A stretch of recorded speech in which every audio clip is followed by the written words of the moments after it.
Hey guys, welcome back to Minecraft 1.20. And as you can see behind me, I have finally, it's not finished, it's still work in progress, but it is a fair bit away from being not final complete. I'll probably put an outside shell on this thing just to protect the villagers, but this is the trading hall. So it's an iron farm slash trading hall. Now, I was originally, this is a design that was inspired by Silent Whisperer, and I'll put a link to his video in the description.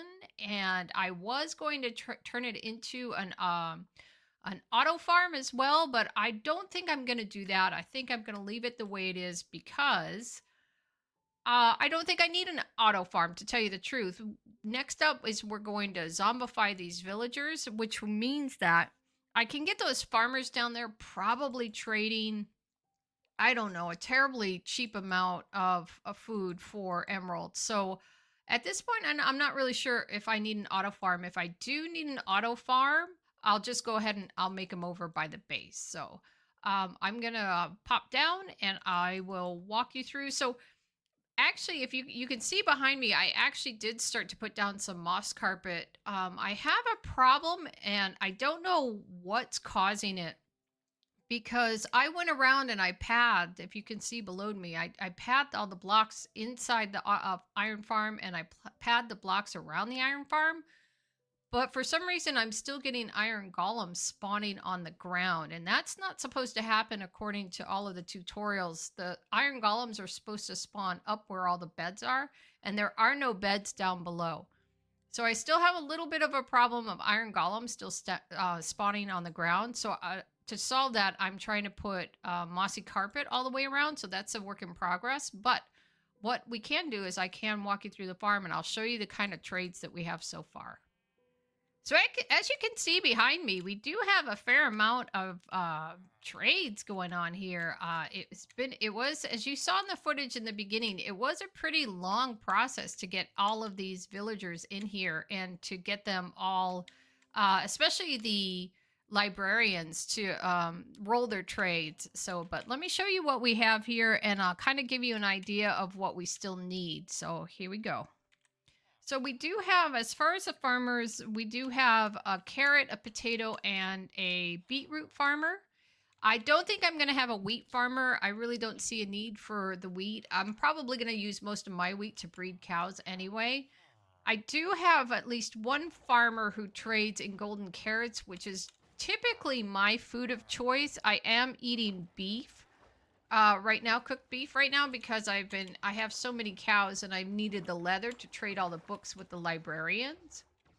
But once that stops, once I get all the librarian trades locked in, I probably will switch myself to golden carrot. So we do have 3 armorers here, which is good. I think I have every piece of armor. I have boots, helmet, chest plate, and leggings. So these guys did great. I mean, they're not that great if I buy them from these guys, but I can always strip them of their enchantments and I can load up all the enchantments that I've already put for the librarians.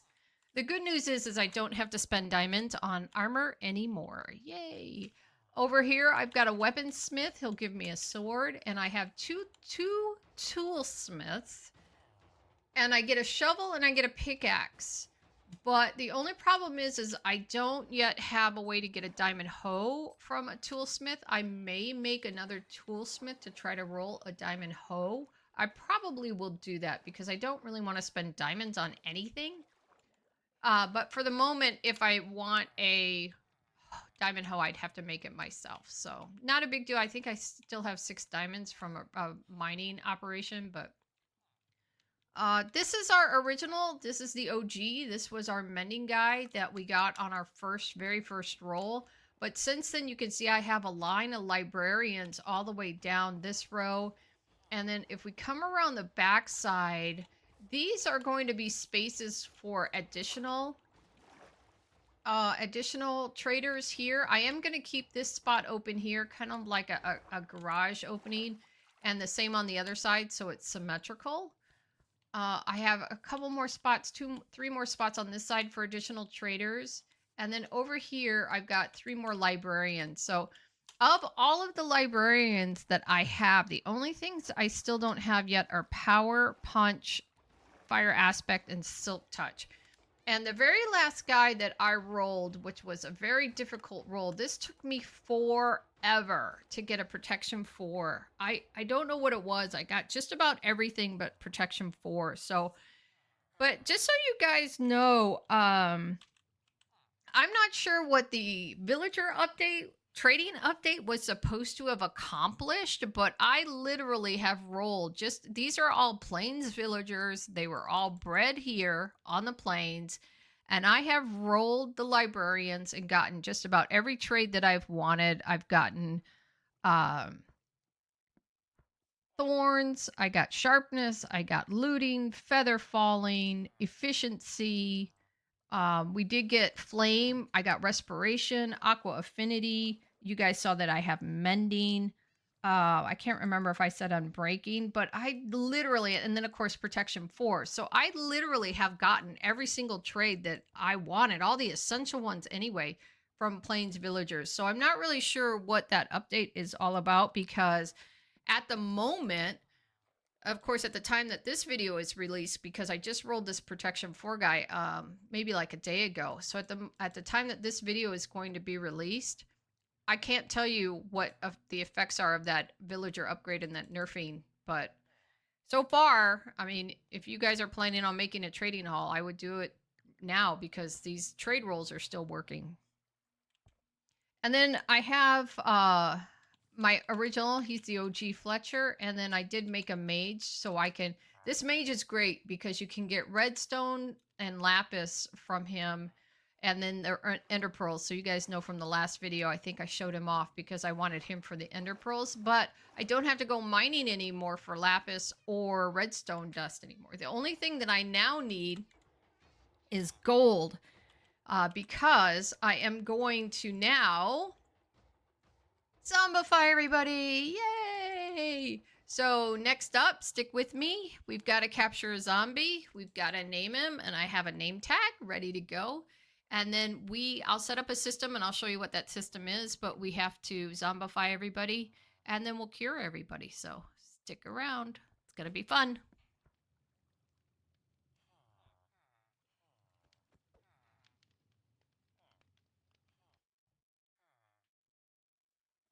Three Endermen.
Bob.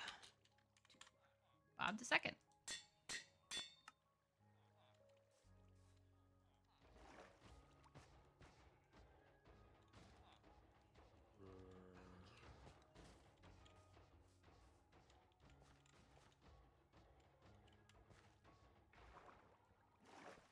Oop, wrong one.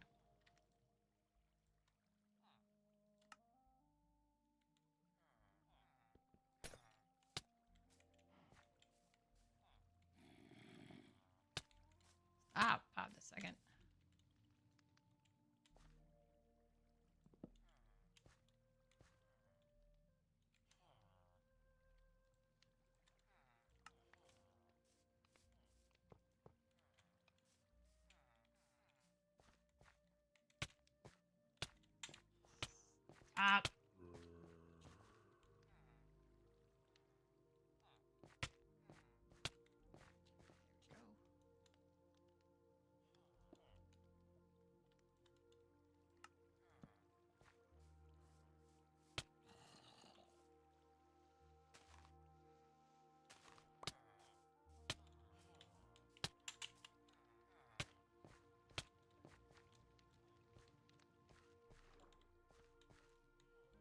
Holy moly, we did it.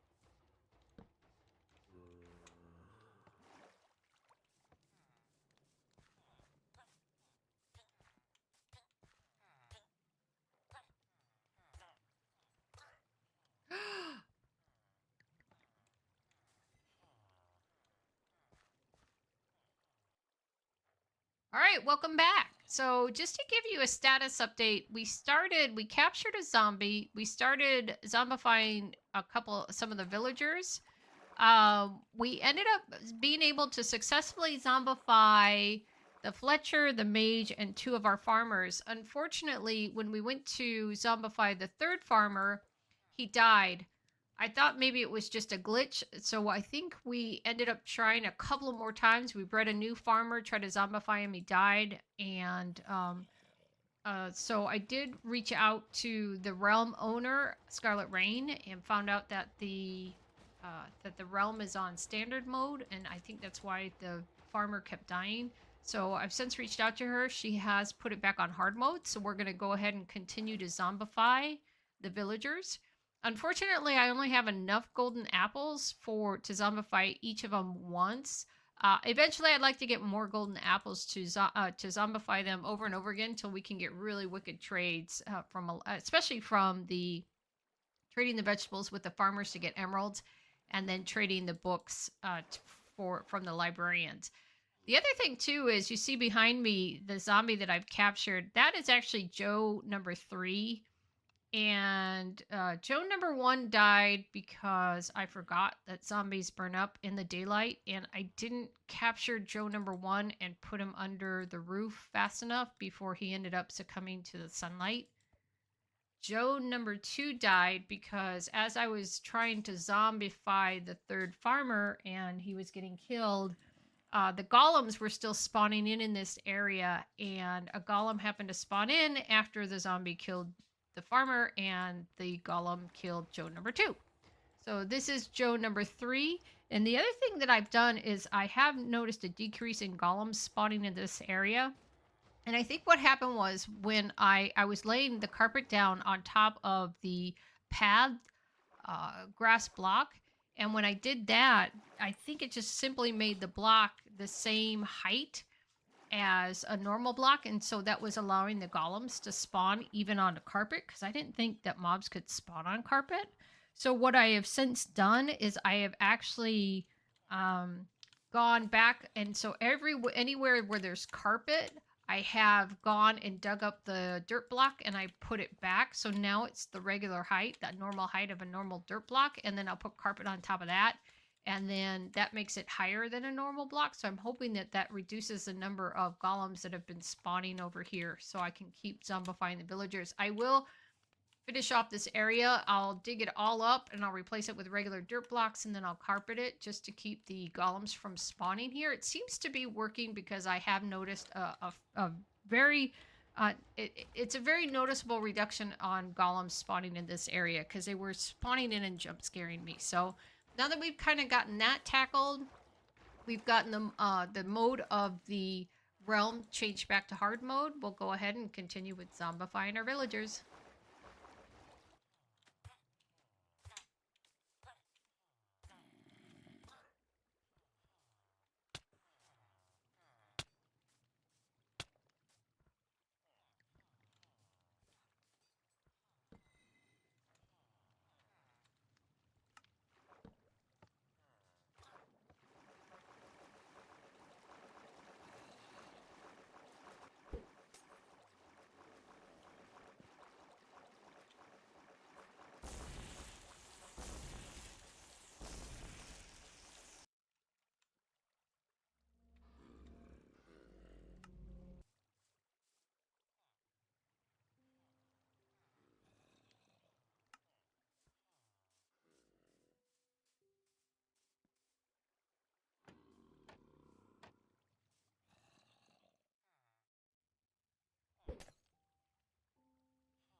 right, guys. We have zombified every single villager that we have here, except for that guy, the stonemason up there. He's only up there so that he can keep an eye on the beds, and there's no way I'm gonna really attempt with the difficulties that I've had with this trading farm. I don't think there's any way I'm going to attempt to try to zombify him all the way up there. So he's safe for the moment. Everybody else has been successfully zombified and cured. And I have noticed a significant decrease in the number of iron golems spawning within the farm ever since I decided to dig up the flooring and replace it and put it back from where it was from that paved. I put it to regular dirt blocks and then put the mossy carpet on top of that. I have noticed a significant decrease in the number of iron golems spawning outside of that area up above me, that pool. Let me show you what we have. I'm just going to walk you around what we have, what type of villagers we have so far. So, of course, we have 3 armorers, and they each give me 1 of every piece of armor, so we're good there. I've got a weaponsmith who gives me a sword, toolsmiths who give me 1 pickaxe and a shovel, and I think one of them gives me an axe. The weaponsmith gives me an axe too, and then one of these toolsmiths gives me an axe. So there's 2 ways I could get a diamond axe. Again, I mentioned previously I will put in a 3rd toolsmith because I do want a diamond hoe. I don't have that yet. A bank of librarians, and I am getting some wicked trades. Of course, you guys know the OG. He gives me mending, so now I have mending for 1. And I've got some really good trades here. Sharpness 4 for 10. Not the greatest because I have to buy 2 of those to make sharpness 5, but not the end of the world either. So, but you can see here I've got a lot of trades that are just 1 book. Feather falling 4 for 12, which not the greatest either, but it's only 12 emeralds, so not too worried about that. One thing that I did happen, I think was he here? My efficiency 5 guy, I now get for 1. That's incredible. And if infinity for 1. Let's see this guy here. Fortune 3 for 1. And then aqua affinity for 1. So a lot of these trades now are for 1 emerald. But what happened was, I did get a guy who gave me, oh, where's my Unbreaking 3 guy? Let's see. Looting 2 for 1. It's not bad. So what? So I have to buy. Here it is. Unbreaking 3 for 1. And what happened was I rolled the trades on this guy for Unbreaking 2, and I settled on him. But then I didn't follow my golden rule, which was follow through on the trades to see what opens up next. And then I finally did on this guy, and I ended up getting Unbreaking 3 for 1. So there's really no need for this guy here because all he does is, well, I mean, he gives me lanterns, which I love. But the only thing he really gives me is Unbreaking 2 for 1, and he only gives me Thorns 2 for 2, but I already have a Thorns 3 guy, so I might have to kind of re-roll this guy. But other than that, everything's good. I mean, we still have these locations here for 6 extra villagers, and then we still have these guys over here, and everybody's doing well. So all in all, I'd say, hey, this is a really good trading farm / iron farm. It's really working out well. So again, look, oh, and of course there's an iron golem that just spawns right behind me. So I'm gonna finish up the rest. I only have a small patch where I have to put down, dig up the dirt, put it back down as a regular dirt block, and put some mossy carpet on top of that. And I really think that once I finish all of that up inside, these iron golems won't spawn inside anymore.